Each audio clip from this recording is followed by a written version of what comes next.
Welcome to another edition of the Citizens Reporter. I'm the host and editor, Diana Longry. Thank you for tuning in. The Citizens Reporter is brought to you from the SCC studios out of White Bear Lake. And here at the Citizens Reporter, we are all volunteers. Whether or not we are in front of the camera or in the back of the camera, in the back of the, finding the news and running the control equipment. And I have with me today Mr. Mark Bradley, who is a very regular citizen reporter here to help bring forth the news. And with that, I'd like to welcome Mr. Mark Bradley to the program. And thank you very much for having me.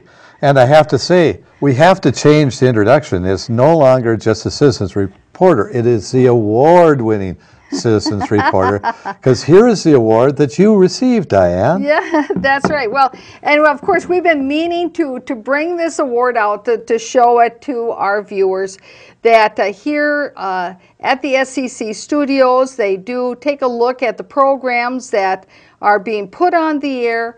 And the programs that I'm working with, we've gotten the best of programming of lights and props.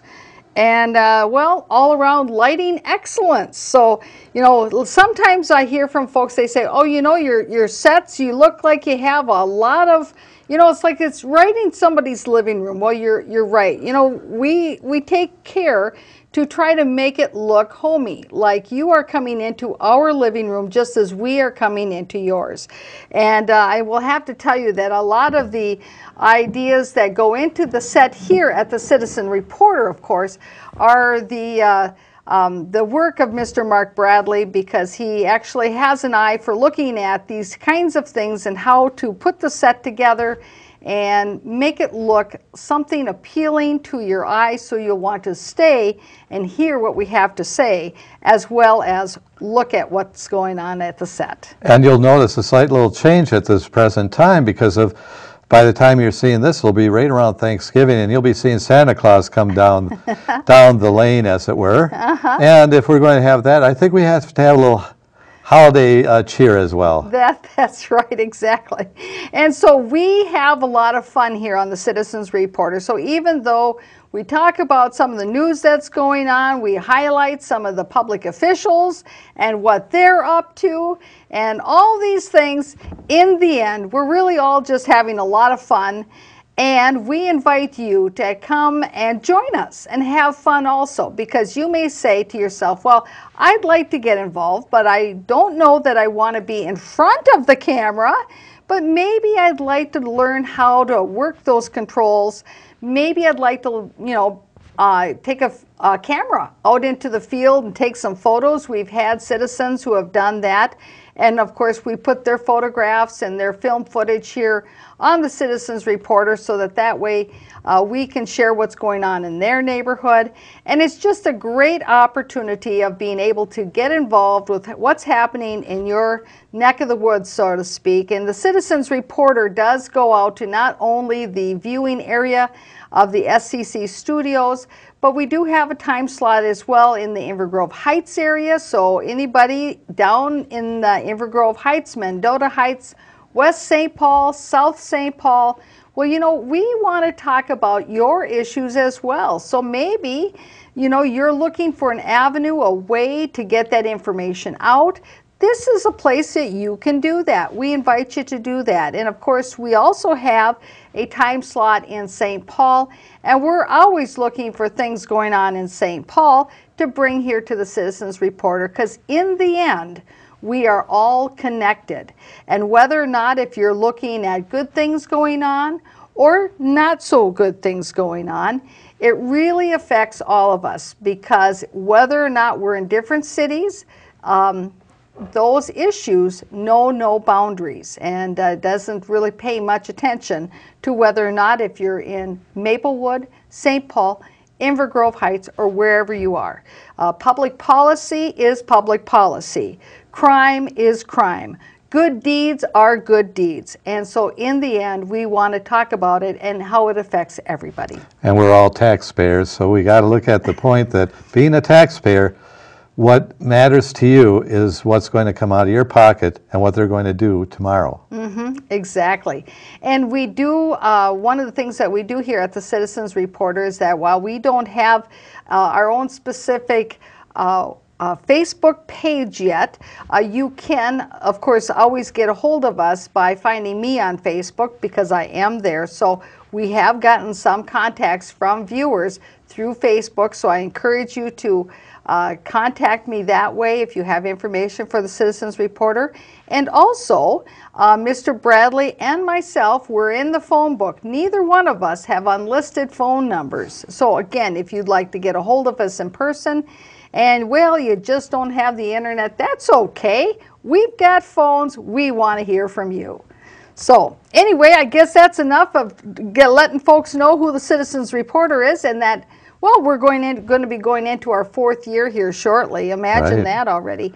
But I know, Mr. Bradley, you have a number of articles that you've brought here today that you would like to start off with. Right, and the first one would be that we were discussing last time we were on about that there was supposed to be an electric a motorcycle that was being bought out by Polaris. And what's happened now is we found out that another Minnesota company is also interested in that same electronic motorcycle, Best Buy.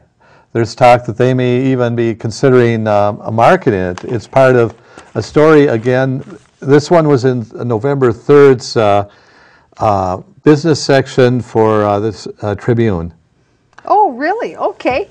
And, well, another thing, too, that I was reading in the paper a few days ago with regard to Best Buy is that they have decided not to charge a fee for the recycling of electronics, because they used to charge a $10 fee, and I understand now that maybe they have waived that, and that they're not going to charge it at least for a short time. So if you're looking for a place to get rid of your old electronics, that's and probably... I do have something to get rid of. That's right. Well, and it's so much better to bring it to a place that is equipped for handling old monitors or electronic equipment rather than throwing it into your garbage can and having it end up somewhere else, because that certainly isn't the best way to get rid of it. And that also shows that they're being a responsible citizen because of their taking the initiative. Exactly. So now the with regard to, let's see here, the article that we were looking at here, oh yeah, with regard to the Best Buy venture having to do with the motorcycle, this is in the Star Tribune, so if you want to read the whole entire article, Star Tribune of November 3rd. And it talks about that the shareholders of Polaris and Best Buy have reacted predictably last week to news that the companies had each made a bet on the future of electric motorcycles. Now, you know what I find so interesting about this is that if we can get to the point where we have electric motorcycles and electric cars are feasible, then it will help us to be less dependent on foreign oil. And that's something that we have talked about here on the Citizens Reporter, about the need to have a national comprehensive energy plan for our country. And it can't be all focused on just petroleum and foreign oil, or even domestic oil for that matter, because, as much as we hate to think about it, oil is not a renewable resource. And I think that there is so much potential for us to actually invest in renewable energy that will benefit our country in so many ways. It will decrease our dependence on foreign oil. It will decrease our dependence perhaps as well on foreign money. It will also help to make us more independent in the way that we have a reliance more upon renewable energy. One of the ideas that I've been researching is this idea of actually establishing what's called a smart grid, an electric grid, up and down throughout the whole United States as a backbone for an energy grid throughout the United States. And this could be done very easily, I believe, up and down our interstate freeway systems, because we already have the rights of way there. There are, of course, some regulations that would have to be readjusted at the federal level to enable those types of grid infrastructure to be placed in the right-of-way. But after all, the government's the government. Don't you think that the government would be able to just change a few of their own regulations to allow those types of things, infrastructure in the right-of-way for the public good? And it would be a way then to also decrease the costs of energy so that businesses can be more energy efficient. The energy costs are less for them.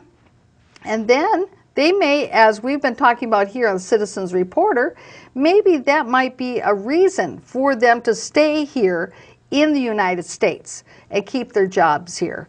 Is that if the energy costs are lower here, that's just one more incentive to keep their businesses here, to keep the jobs here.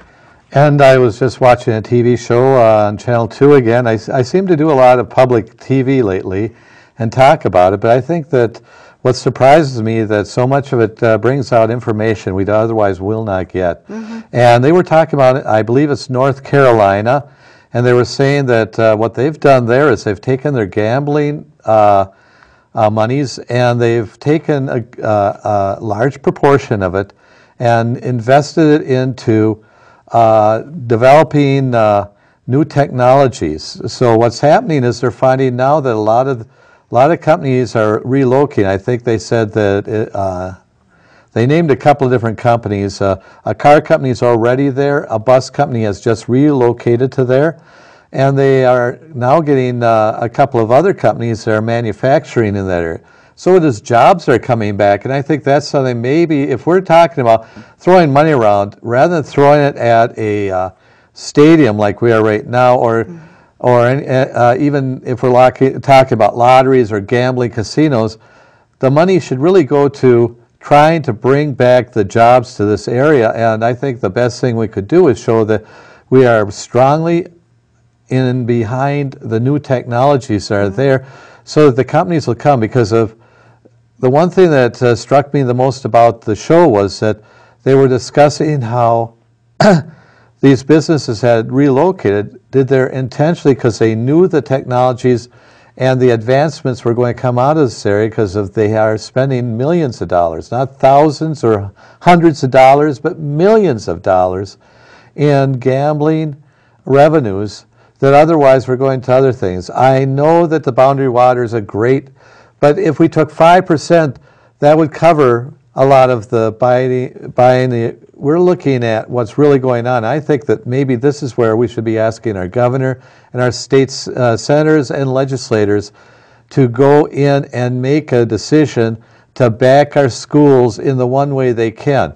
We do need to have research funds spent on it. And if we do, we may be bringing back some of the big corporations like 3M and Whirlpool, but more importantly, we'll be creating the new industries of tomorrow. Right, and I think you're bringing up a very good point, Mr. Bradley, is that, you know, trying to think about, well, the good old days and thinking about how we're going to bring those jobs back to our country is unrealistic, because once a company has spent all that money and energy to relocate all those jobs offshore someplace else, they're not going to really reverse all of that and bring it back here. That's not going to happen. But so what we must do is that we must look towards creating new innovative jobs, new industry, new ideas. And how best can you do that? But you have to invest in research. You just absolutely have to, because otherwise, where are the ideas going to come from?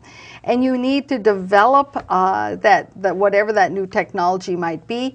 I know even, for instance, like our Met Council here has been dabbling in the area of looking at biofuels. and together with the University of Minnesota. Well, this could be indeed a new industry for Minnesota, but again, you know, you have to get some momentum behind this and commitment from the elected officials who say, you know what, it is high time we have to move this to the front of the line. And even at the national level, you need to have people who are in office who are saying, we need to really put these issues at the front of the line, not the back of the line. Because and I heard somebody saying this just the other day, is that they felt one of the greatest risks to our national security is the fact that we cannot have good that we can't have good, sustainable, good paying jobs here in the country for our people, because people become dissatisfied. They don't have the discretionary income they need in order to fuel the economy that we all want to have fueled. And really, jobs is at the crux of so many things. People can't even afford to buy health insurance if they don't have coverage, if they don't have the kind of job that pays the amount that they need even for health insurance. And since we don't have single payer health care, and we have few politicians who have the backbone to say we must have single payer health care for the health and welfare of all of our people, well, there you go. You know, we don't have jobs, you don't have health care. What do you have in the end? You have Occupy Wall Street. That's what you have. And let's talk about Occupy Wall Street. Yes. Boy, talk about transition there. Yeah. In the newspaper, we have the CEO of Wells Fargo saying he's actually been hearing the 1%. And this is saying that you think you don't have anything to do with changing people's minds. You may have the ability to change very important people's minds by standing up to them. And we're seeing that in many, many ways we've never really realized before, in the fact that you're seeing that, first of all, there are cities that are trying to throw up their rebellion and go after the people, but you see that the ones that are working with them are finding that it is to their advantage not to go after them. The cities didn't get torn up. They're not having the riots that they expected like they were in the 70s. Right. And what we're really seeing is that we're taking and getting attention of the CEOs. And here's a good point here. And this is in a paper that was just 2 days ago from when we're actually taping. So because of, you have to understand, when you see it, it'll be a couple of days later after this. So exactly, and of course, for our viewers out there, if you would like to if you'd like to read this article in its entirety, this is from the Star Tribune of Wednesday, November 9th, and it says that stumped to the protesters, I get it. And it says a group disrupted the Wells Fargo CEO's talk in Minneapolis. He said the 1% and the 99% need to work together. And one of the things that I find very fascinating, and Mark, you were sort of alluding to this as well, is that depending upon which communities you're looking at, there's different responses to the outcry for action. I mean, that's right. The way I look at it. It's an outcry for action. Wake up, public officials. It's time to do the people's work, not the special interest works, not the work of just the 1%, because there's the 99% of us that need representation too. And when you're looking at these various communities, there's unfortunately some areas like over, isn't it, in Oakland, California, where, you know, there's been some violence and it has not been very pleasant. And then there's been other communities where it has been very orderly and very, you know, it's a demonstration, but it's orderly and certainly nonviolent. And I think you can even look here in Minnesota. We have several protests going on that are very orderly. And one of the things, I was putting myself in the position of that mayor in Oakland, California. And I was thinking to myself, now if I was that mayor and I had this very volatile situation, how would I handle it? That mayor is saying, we're going to call in the police, we're going to disband you, we're going to you know, tell you to go home. We're going to send out warnings to everybody to say it's not safe. Taking to the streets, you're taking your life into your own hands. Quite frankly, I think that's the wrong way to go about it. I think that these folks, they want to be heard. They want to know that somebody gets what they have to say. And why not create a forum, not just try to ignore them or send them home or control them. Create a forum. Open up the public access studios in the community. Say, you know what, we want to make a documentary of this and use other ways to give them a voice. And so it makes a difference. Bring in the people that are maybe part of the 1%. Like the fellow from Wells Fargo says, the 1% has to work with the 99%. That's exactly right. And how you start that is with communication, not police brute force. And we can see what the total finished result would be, because in Europe we already have that problem where you had the bridges out and the person's got his hand on the controls and he's not going to let up on the gas on it, as it were, and they're willing to drive right over the edge of the bridge. And what we're having is in Greece we are having where it's gotten where first it's an issue that has to be brought to the public, but also the public has to understand where their situation is in this, and the government can't play hide and go seek. What you have is a situation where it's de-evolving over there in Europe very fast. And you have two things. I'm kind of in the mind, I remember in the 70s there was a country called Peru was having the same situations, and they nationalized. So this would actually shock most governments and would shock most businesses. But in truth, you take a look at how Peru in South America is one of the most vital countries in South America at this point. So failure isn't going to mean total disaster forever. It means that you have to reevaluate things. But what it's going to do is change the status quo, and that's what I think we've been grabbing the industry's attention, and this is doing it. And I certainly think that we are very different than Peru, and I don't know that nationalizing anything is going to. Well, I don't think we're going to do that. The solution, but I do think that we have a great constitution, right, and that we have the great foundation upon which we can work from.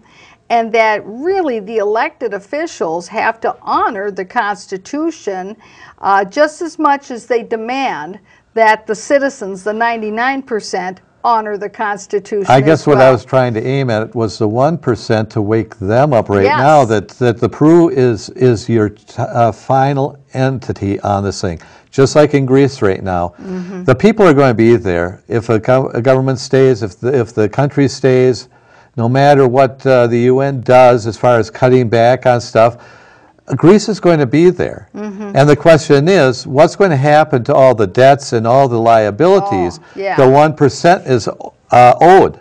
Right. And that's what I'm trying to get across to them and across right now. Yeah, it's better to work with work together with the 99. And communicate. That's right, exactly. Because in the end, our finances as a country are so intertwined with the finances of so many other countries throughout the world because of globalization and just the way everything's become. It's just the way it is. And if you walk away, I think Stempf in this case actually was doing the right thing, because he's realizing it's either he has to start taking in consideration what's down there and that it is part of the issue, or else he's going to walk away like they did in Greece. The government did not pay attention. They had the hands on the clutch, driving right off the cliff, you might say. And that's what I'm trying to get the point of, is that if we're looking at it, the 99% have to at least be addressed by their government and by their industry. Well, and I know one issue that we didn't get to last week that we had talked a little bit about off the air was this idea that so oftentimes there's regulations that are put in place that really benefit the special interests, Right. or people perhaps in that 1%, or companies that are in that 1%, and that these regulations actually benefit them. And really, our members of Congress, they're the ones responsible for looking at regulation and saying, as a public policy, no, we don't want to necessarily do this using regulation for favoritism. And I'm not saying that you deregulate everything, because that's not necessarily the right answer either. But when you purposely put in regulations that benefit particular special interests, then that's really when you've got a problem, because you no longer have a level playing field for everybody else, because they could never meet the regulations. And so it's a very complicated situation, but certainly the ones that have that authority to look at the public policy and decide, you know, really, who does this regulation benefit? Does it benefit the public at large? I mean, that's one type of regulation, you know, like the FCC. For instance, you know, their regulations typically are geared more towards benefiting the public at large. Net neutrality issues are for benefiting the public at large. But then there are some regulations that specifically are of a benefit to just the pharmaceutical companies, like as if we care, you know?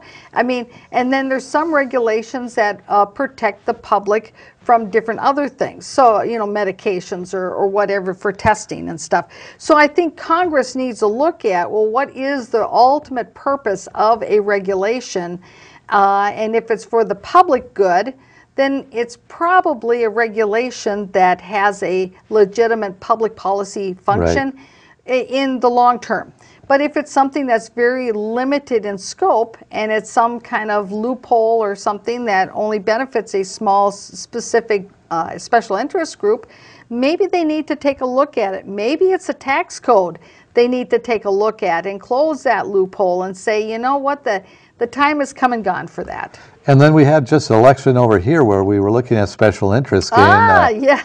And I thought, since we were right here discussing things right now, we should actually let the crowd know that in Maplewood we had a situation where they were going to give one trash hauler all of our trash hauling, and a lot of us in the city feel that we are very well set up with the multiple trash haulers we're using right now. And in this election, we found that the man who was most supporting hauling of the trash by the individual single unit group, he was at the very bottom of the election. John Nephew. Yeah, John Nephew. He did not make it through the election. And Bob Cardinal spoke out for the public. And where was he in the election? Number one. Number one. So yes, certainly by the time that you see this program, the absentee ballots will have already been recounted and everything retallied, so that there'll be the official results will have been issued. But I think it's pretty safe to say that there won't be any change in who came in first for Maplewood City Council, and that was Bob Cardinal, and who came in last, and that was Mr. John Nephew. And so it was two opposite ends of the spectrum, because you had Mr. Bob Cardinal on the one hand, who came out very clearly early on in support of citizens having their own choice in selecting their trash hauler, and certainly Mr. Nephew, that for the last 2 years has been working on trying to promote single hauler trash collection in Maplewood.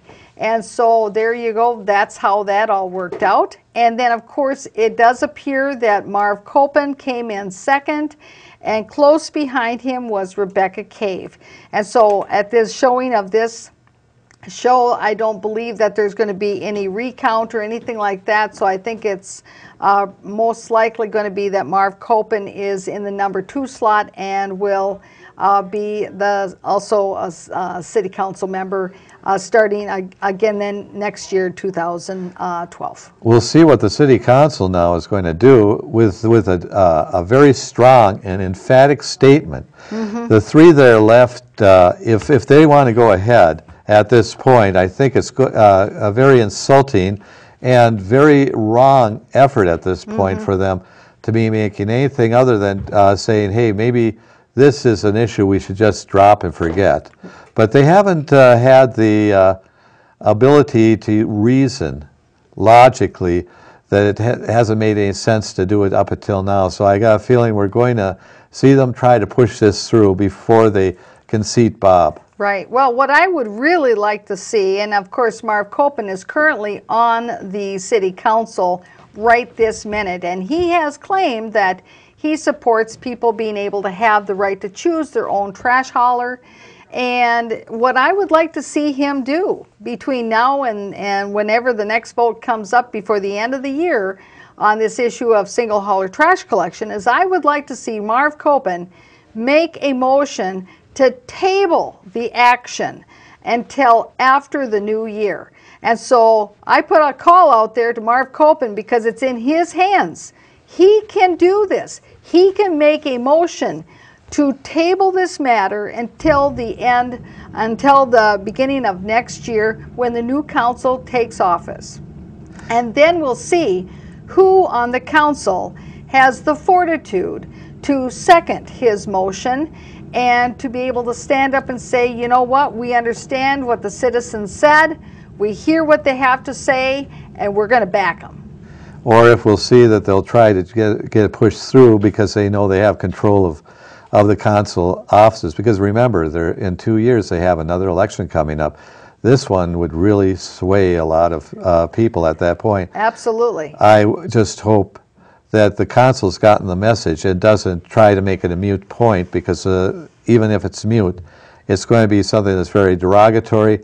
And I might add, I believe that some of the actions they would be taking may even be illegal and may throw us into a financial situation that we don't want to see, because they may end up in a legal tussle. Well, you know, one of the questions that I was just thinking of myself the other day is that if the city of Maplewood goes forward and continues on with this notion of single hauler trash collection, well, the city, of course, is going to buy all the trash bins, right? Yes. Okay, well, in their little performa that they're talking about, that they're going to have several different choices of trash bins that people can select from, right? Okay, so let's say then the city buys all these trash bins. First of all, how do they and how will they determine how many to buy of each size? Where are they going to store the inventory for these trash bins? And you know, what's going to happen with, let's say that they have an overabundance of one trash bin over another. You know, what are we going to do? Build a new public safety building so we can store our trash bins, our inventory? I mean, come on now. Well, also, let's not forget that not all equipment is the same, and you may buy a trash bin this year and think it's adequate, but if the hauler you use, and right now we know what the city council is thinking, and I still think it was not impartial, their decision, because of the public wasn't aware of who was which trash hauler. Well, yeah, not until the meeting. Not until the meeting, because. But they were aware of it. That's the difference. That's right. The working group, they were aware of it, and you know, quite frankly, I think the issue, and you alluded to this, Mr. Bradley, just a few minutes ago, is that, you know, when the city went through and reviewed those requests for proposals from the 5 companies that submitted proposals to be considered. Well, it's my understanding that the information, identifying information as to who those companies were and you know, and who they are, and you know, that kind of identifying information was not redacted, was not blocked out, so that those folks who were on that trash working group, they knew very clearly who those companies were that were providing those requests. And I believe that that's not right to do that, because then you put in that element of bias in there. And keep in mind, Allied Waste is the one trash hauler that stood up at that very first meeting that Maplewood had. They were the first ones. They stood up and they said, well, even though we are part of the waste management lobbying group, we are of a different opinion than they are, and we're here to tell you that we support Maplewood going to a single hauler trash collection. Well, that's on tape. They're the ones that stood up and said, you know, we're not joining in with the rest of the trash haulers. We support the city of Maplewood going to single hauler trash collection. And lo and behold, whose proposal is the one that's being considered? Allied Waste, the very ones who said we support you in your efforts. And so just for that reason alone, that's another indication why they should have had the identifying information of those companies that submitted proposals blacked out, redacted, so that there wasn't that element of bias in there. You're absolutely right. And what really frustrates me about the whole situation is that when you're looking at these trash haulers, they each have their own equipment. And if what we were seeing before is that Allied was real strong in Maplewood at one time, but it wasn't able to compete. Right. Well, and they had actually they bought out another smaller company, right? Wasn't it Gopher or something? I think. Believe that is it. You know, and you know, and that's sometimes what happens, and that's part of the competition, the business, and you know, yes. I don't know that much about the trash business myself, but I do know that companies buy and sell other companies. So there you go. Right. But I guess my point was that when you're thinking about it, when you're listening to the city council and they said they're reviewing issues and questions, first of all, if this was one of the better companies, you'd think that they would still be, and one of the more inexpensive companies, they would be having more and more of Maplewood's residents. Instead, they had half of Maplewood and they lost it. I used to have Allied at one time. I found the prices were less. I also found that some of the things that I was being asked by Allied to do, I wasn't being asked by other companies. I went through about 3 companies before I ended up with the one I am with. And I'm very happy with them. Yeah. And I have mentioned them before, but that isn't the issue at this point. Right, exactly. Now, one other topic that we didn't have time for last week, we have some film footage from the town hall meeting that was held in Maplewood at Fire Station number 4 down in the South Leg. And so the citizen reporter was there with a camera, and so we were able to get some film footage of that. Mr. Bradley also attended so that way he could see it firsthand and in person. And of course we had our camera person there as well. And so we have some film footage from that, and we promised the last time we were going to show some, but we ran out of time. But you know what? We've got time today, so sounds great. I think we're going to take a look at some of this film footage. And the issue that was supposed to be the focus of the town hall meeting was the city's budget. And so the city had in attendance the city manager, Mr. Antonin, city manager number 1. And then they also had Gail Bauman, who was the finance director. She was there. And Mr. Rossbach, the mayor, he was there. Now keep in mind, the city of Maplewood, their city council, they all decided that they were going to cancel out the monthly mayor's forum or citizens forum because they just felt that it only, you know, that the only people who ever attended were the same handful of people that always attend. And so they wanted to make this more inclusive and expansive, and if they had town hall meetings, they would be able to have many more people come and fill up the room. Well, I think every town hall meeting I've gone to, it seems like the numbers dwindle down to less and less and less. And at this last town hall meeting, Mr. Rossbach had a total of 3 citizens there, including Mr. Bradley. I know that certainly while I was mayor, I did a tally of it once, and I actually had like an average during the whole entire time since we had the monthly citizens forums. I had an average of 17 people who attended every month. And that certainly in the year 2008, I think that the average for that year alone was an average of 21 people every month who came. And it wasn't necessarily always the same people either, because people would come with their neighborhood concerns, and it was actually like a way to share concerns and come up with solutions with your neighbors and talk about what the community issues were. The format of the town forum, there's a topic, the city presents their information, and then if you have questions, there's a little time to ask a few questions. But the scope of it is all very limited, and that you really, you know, they want to keep it focused. And if you want to bring an issue, it's not permitted. Yes, right. If you wait to the end, it's just like with a city council meeting. If you wait to the end, what I do find ironic is, here's a mayor who has spoken out about how the public seems to domineer his city council meetings. And I don't remember, I'd like him to pull out one tape he can show me where they actually took over half a council meeting.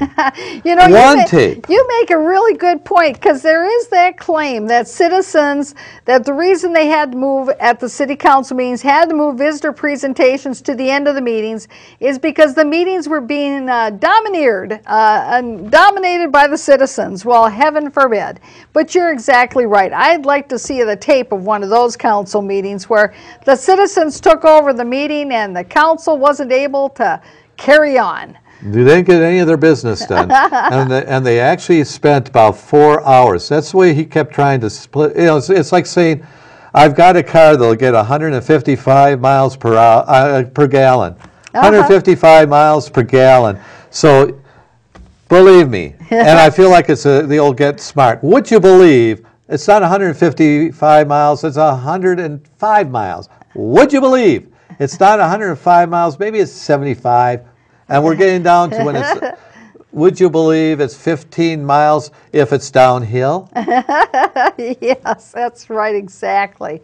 Well, and it just goes to the point that, you know, when you hear things coming out of the mouths of politicians, always ask them, where's the verification? Because certainly, many times, things that they say are absolutely correct.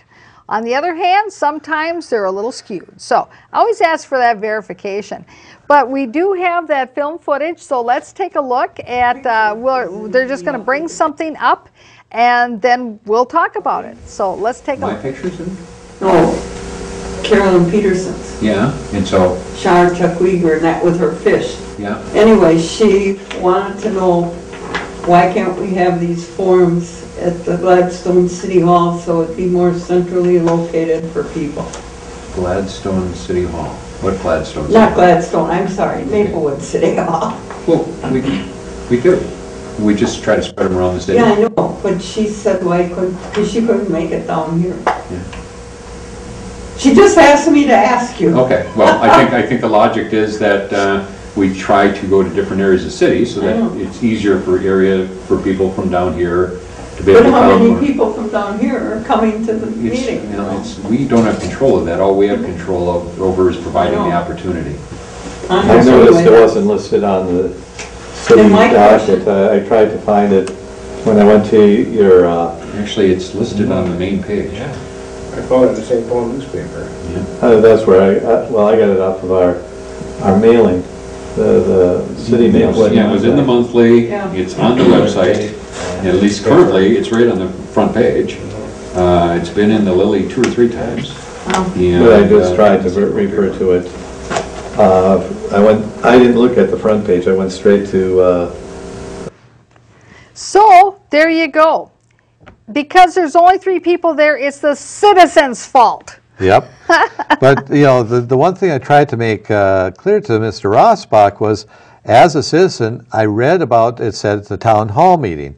I went in, on their search engine, I put in city forum, and I put town hall meeting on it. Mm-hmm. Not expecting to be on the front page at that point because it was a city deal, so went straight to the council site, because that's where I'd expect to see Right, it on. because it is a city council-sponsored type meeting. Right. Exactly. And you know, and even if it was on the front page, you know, sometimes depending upon how your computer is set up, you might have to scroll all the way down to the bottom, and maybe you didn't do that. Maybe you didn't see it. Maybe they didn't have it up that day. Who knows?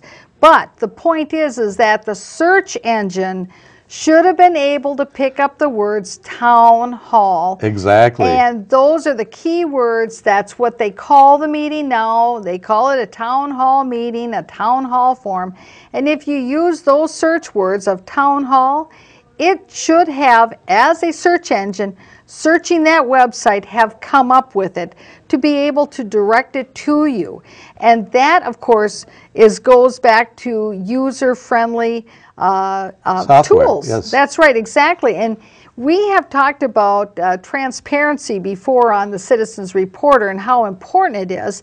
Again, this goes right to one of those key elements of transparency, because transparency depends really on several different aspects. One, the information, is it available? You know, is it available but to citizens? And then, is that information accessible? Right. If it's available to you but you can't access it, what good is it? And then on the other hand, is it understandable? Is it user-friendly? Can you even figure out how to interpret what it's got to say? But certainly having a website and a search engine being user-friendly goes right to the heart of accessible. And if you don't have your information accessible, you've failed one of those stepping stones of transparency. It also then it makes the mayor very, very much the villain in this thing, because if he had the ability to say, okay, what would be the most logical and easiest way for the customer to get to what he needs. And in this Right. case, like I said, when I put in all the words I put in the city forum first, I got nothing. When I put in the town hall meeting, and if you put it on the front page, don't you think you could have at least put it into the computer to say, okay, go to the front page? Right, exactly. And here's an interesting little tidbit that maybe folks don't realize, but there used to be what were called meetings that were called South Leg meetings, and these started up probably, I would say, about 6 years ago now or so, when Mr. Rossbach first got on the council as a council member. He started up what was called the South Leg meeting. So of course that was actually, he and I were running for city council at the same time, that particular time, and that was back in 2003, I believe it was, that election. And that was actually one of the ideas that I had, that I was running on, and I was happy, even though I didn't win for council, I was happy to see that he took that idea and decided, yeah, let's have South Leg meetings. And the council at the time said, you know what, we support this, you go ahead and do that. So he sent out postcards to the people that he knew down the South Leg that he was having these meetings as a way to help to publicize them. And he did that for a number of years until about the time that I became mayor. Then he wanted to still do the South Leg meetings, but I said, well, this is really a great thing for you to do. It should be advertised in the Maplewood Monthly. And, and if you want to have the other council members come to help with you with this, or we can help to advertise it, whatever. And he said, nope, he only wanted it to be his thing, and he dropped it. And as soon as, that's the way it worked. And then he still had them from time to time. He advertised by sending out little postcards, which I think is a great idea. And he used his own postage. That's perfectly fine. But here we are today. We've got a town hall forum down in the South Leg. Do you think anybody sent out any postcards to interested individuals in the South Leg that tell them that it was being held at the fire station? I don't think so. And what a shame, because they would probably be accustomed to the fact that they had gotten postcards before in the past, and now they're forgotten again. You know, they have no elected official who represents them down there. There is no person on the council right now who is from the South Leg. And while at that meeting, that town hall meeting, it sounded to me like Mr. Rosbach was saying that fire station is only inactive. I think technically it's really closed. So it's very curious. But you know, you've got to understand what inactive really means, and we've discussed it in behind the scenes. But what it really means, they're expending money to maintain the facility and the facade. But it doesn't protect you at all, because the fact is they're still only using the facilities they have enough money to maintain on a regular basis. So what we've actually done is we have, because we haven't cut back our police department. Remember, we've talked about, they say, well, we've got this and that and the other thing. Well, you have to take a look at where, and this is where the budget becomes a real issue that I think everybody should ask to see where the money is being used and where it's been trimmed.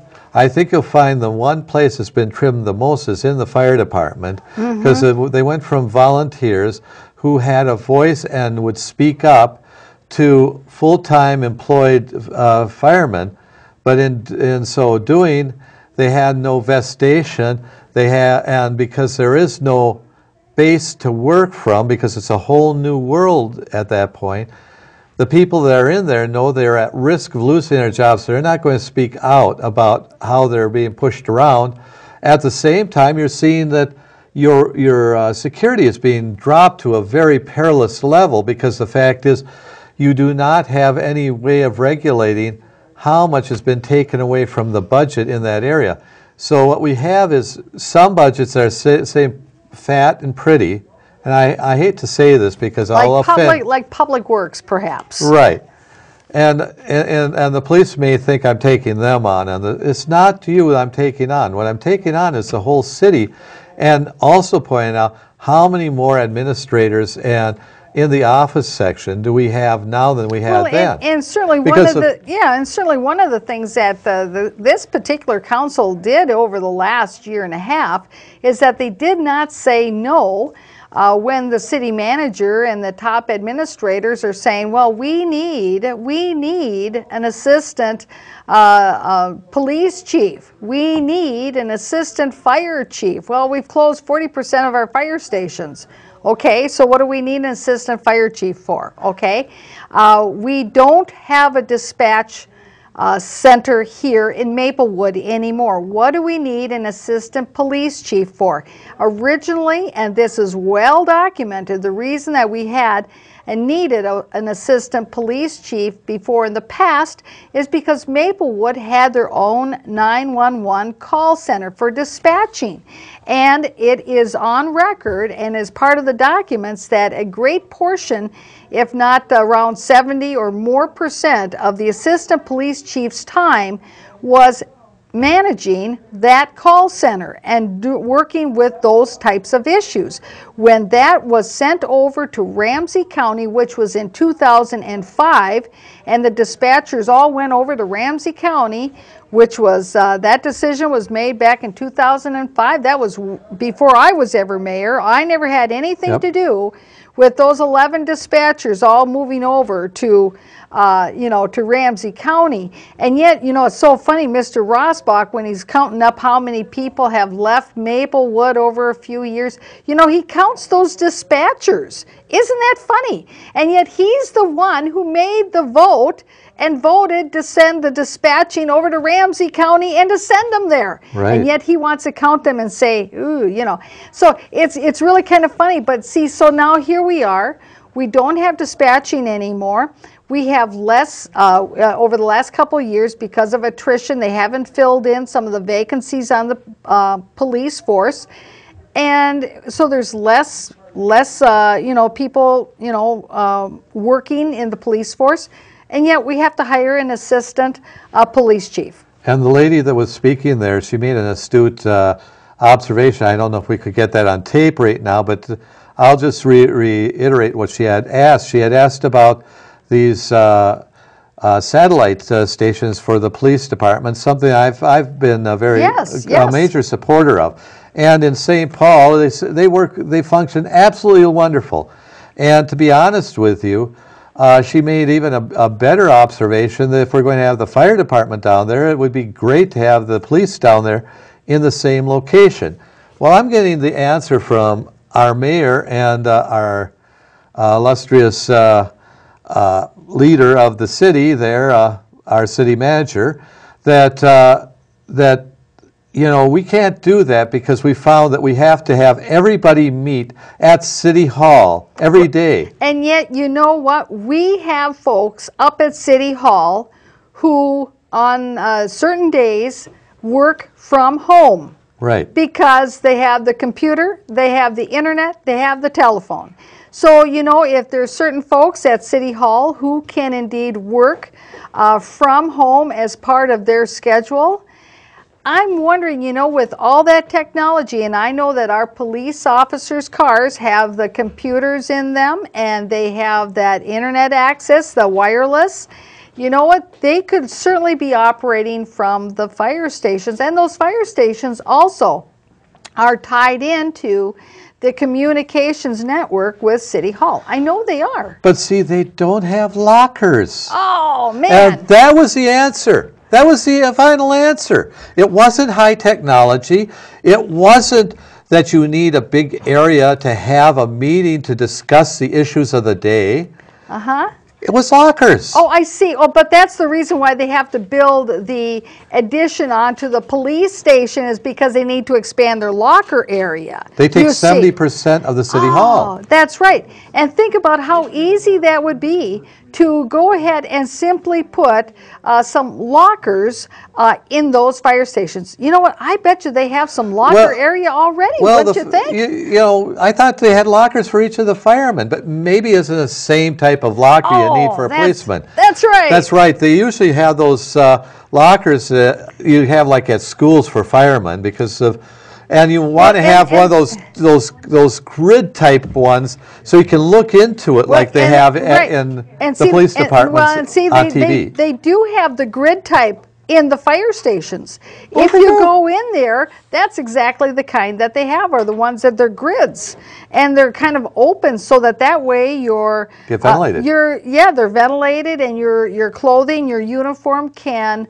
have air out. And that was one of the concerns that we heard why they were really feeling really cramped because they have no place to have their bulletproof vests, dry out. Well, gee, I think there's plenty of drying out space down there in those fire stations that are inactive. Yeah, I'd say that there's enough room that you could have a couple of them there. In fact, I think it would make it more viable for everybody because if you'd only need one office person there who could do all the office work in that area and handle all the paperwork for them, and that way it would make it where they'd have check-ins and check-outs and everything else. Yes. And the only time they'd have to go back to City Hall is when they either have to transport somebody on an arrest for booking there to be held in a drunk tank or disorderly conduct, until their parents can pick them up if they're juvenile. And I understand that from what I was told, is that they actually don't do really any of that at Maplewood anymore, that they bring it all those issues right down to the law enforcement center there in St. Paul, the new law enforcement center.